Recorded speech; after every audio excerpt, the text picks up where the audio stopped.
नमस्कार. तर आजची बातमी आहे ही लहान मुलांबद्दल. आईबाबांसोबत झोपणारी मुलं आयुष्यात कधी शिकत नाही या 5 गोष्टी. तर या कोणत्या गोष्टी आहेत ते आपण बघूयात. कोणत्या वयानंतर मुलांना स्वतःपासून वेगळं झोपवावं हे मी या व्हिडिओमधून तुम्हाला सांगणार आहे. पालक आणि मुलांचे नाते अटूट असते. लहान मुलं आईवडिलांजवळ झोपणे पसंत करतात कारण त्यांना सुरक्षिततेची भावना मिळते. मात्र जसजसे वय वाढते तसतसं मुलांनी स्वतंत्र झोपायला शिकणे आवश्यक असते. अनेक पालक आपल्या मुलांना 10 वर्षाचे झाल्यानंतरही सोबत झोपवतात.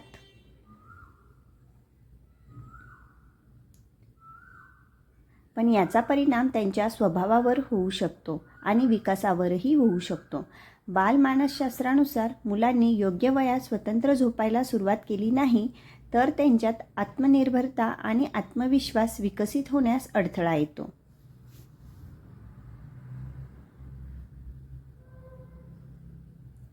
त्यांच्यात स्वतंत्र निर्णय घेण्याची क्षमता कमी होते. भीती आणि असुरक्षिततेची भावना वाढते. शिवाय सामाजिकदृष्ट्या त्यांच्यात एकटे राहण्याची भीती राहते आणि ते स्वतःच्या भावनांवर नियंत्रण मिळवू शकत नाही. तुमच्या मुलांचे मानसिक आणि भावनिक आरोग्य चांगले राहावे, त्यांचा विकास योग्य पद्धतीने व्हावा यासाठी वयाच्या 10 वर्षांनंतर त्यांना स्वतंत्र झोपायला शिकवणे आवश्यक आहे. अन्यथा त्यांच्यावर पुढील 5 महत्त्वाच्या गोष्टी शिकण्यात अडथळा निर्माण होऊ शकतो. तर ह्या कुठल्या 5 गोष्टी आहेत ते आपण बघूयात.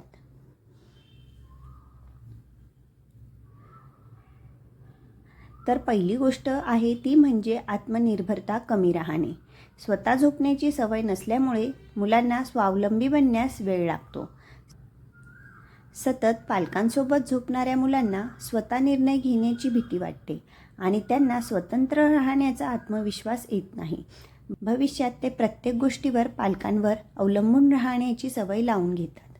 तर दुसरी गोष्ट कुठली आहे ते आपण बघूयात. भीती आणि असुरक्षिततेची भावना वाढते. लहान वयातच स्वतंत्र झोपण्याची सवय नसेल तर अशा मुलांना अंधाऱ्या खोलीत झोपणे, एकटे राहणे किंवा नवीन ठिकाणी झोपण्याची भीती वाटते. मोठे झाल्यावरही ते सतत कोणावर तरी अवलंबून राहतात. या मुलांना स्वतःहून नवीन गोष्टी करण्यास मनातून भीती वाटते.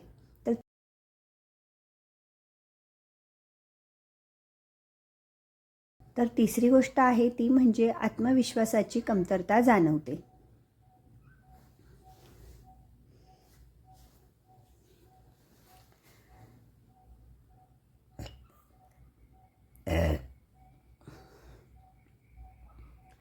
स्वतःची जागा, जबाबदारी आणि वैयक्तिक स्पेस या गोष्टी मुलांनी शिकल्या नाहीत तर त्यांचा आत्मविश्वास हळूहळू कमी होतो.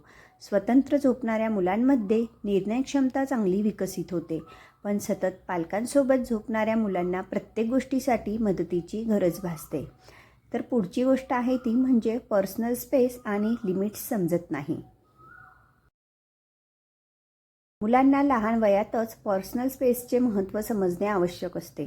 सतत पालकांसोबत झोपणाऱ्या मुलांना स्वतःची स्पेस आणि दुसऱ्याच्या वैयक्तिक आयुष्याचा आदर करायला उशीर होतो. भविष्यात त्यांना इतरांच्या लिमिट्सचे महत्त्व समजत नाही आणि ते स्वतःच्या भावना योग्य प्रकारे कंट्रोल करू शकत नाही.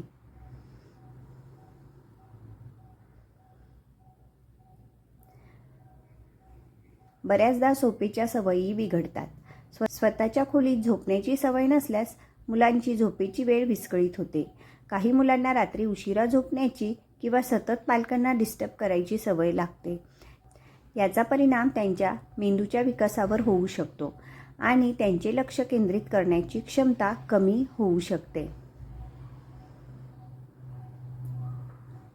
पुढचा आणि शेवटचा पॉईंट आहे तो म्हणजे प्युबर्टी कालावधीमध्ये दूर व्हावे.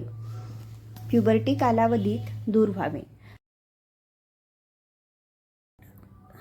मुलांच्या पौगंडावस्थेत किंवा मुलं थोडी तारुण्यात यायला लागल्यानंतर पालकांनी एकत्र झोपणे बंद करावे असे तज्ज्ञ सांगतात.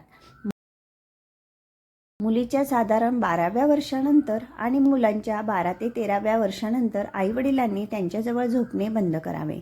कारण या काळात मुलांचे शरीर हे परिपक्व होत असते आणि त्यांच्या शरीरात वेगवेगळे बदल होत असतात. त्यांचे हार्मोन्सही बदलत असतात.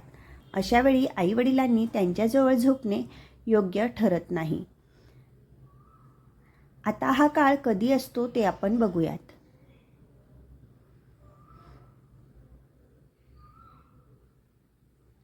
मुलींमध्ये वयाच्या 8व्या वर्षापासून ते 13व्या वर्षापर्यंत कधीही पौगंडावस्था सुरू होते. हे अत्यंत सामान्य आहे. तर मुलांमध्ये 9व्या वर्षापासून ते 14व्या वर्षापर्यंत ही पौगंडावस्था अथवा प्युबर्टी सुरू होते. एका विशिष्ट वयानंतर मुलांची झोप आणि तुमची झोप यामध्ये फरक पडतो. त्यामुळे तुम्ही त्यांच्या बाजूला झोपल्याने त्यांची अथवा तुमची दोघांचीही झोप खराब होऊ शकते. त्यामुळे साधारण वयाच्या 10 वर्षानंतर मुलांच्या बाजूला पालकांनी झोपू नये. वयाच्या 10 वर्षानंतरही मुलं आईवडिलांसोबत झोपत असतील तर त्यांच्यावर अनेक मानसिक, भावनिक परिणाम होतात. त्यामुळे पालकांनी योग्य वेळी मुलांना एकटं किंवा वेगळं झोपण्याची सवय लावणे आवश्यक आहे. तर अशाच नवनवीन आणि वेगवेगळ्या विषयांवर जाणून घेण्यासाठी आपल्या या चॅनलला नक्कीच सबस्क्राईब करा. व्हिडिओ आवडला असल्यास व्हिडिओला नक्कीच लाईक करा, शेअर करा. धन्यवाद.